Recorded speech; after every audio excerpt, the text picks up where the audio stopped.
Patay ang isang nominee ng Ang Bombero ng Pilipinas Party List makaraang pagbabarili ng gunman sa isang parking area ng Barangay Hall ng 435 Sampaloc, Manila. Mag-aalas 6 ng gabi nitong Lunes, April 28, 2025. Kinilala ang biktima na si Leninsky Bacud na dating chairman. Naisugod pa sa ospital ang biktima subalit kalaunay namatay rin.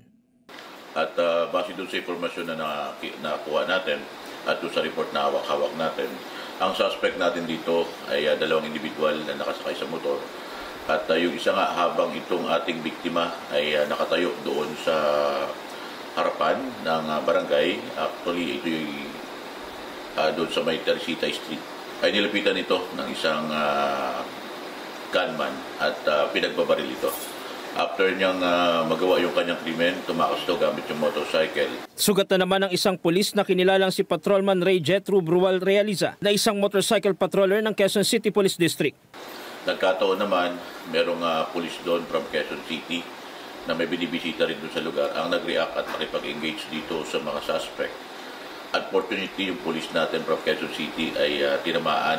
Ayon sa otoridad, pawang mga nakasuot ng helmet at berdeng sleeves ang mga suspect. Na-recover sa crime scene ang hindi bababa sa 14 na basyon ng bala mula sa di patukoy na baril, habang isang pribadong sasakyan naman ang tinamaan ng bala na nakapark lang sa lugar. Samantala, bumuo na ng Special Investigation Task Group ang Manila Police District na tututok sa kaso ni Bacud.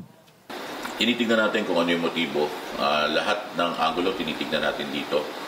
Ang sa atin dito, meron na tayong SITG na binuo para sabi nga natin makapag-focus tayo dito sa pag-iimbestiga. Jim Tejano, para sa ASPN. Let's get together, Sunday 25, Sunday 25.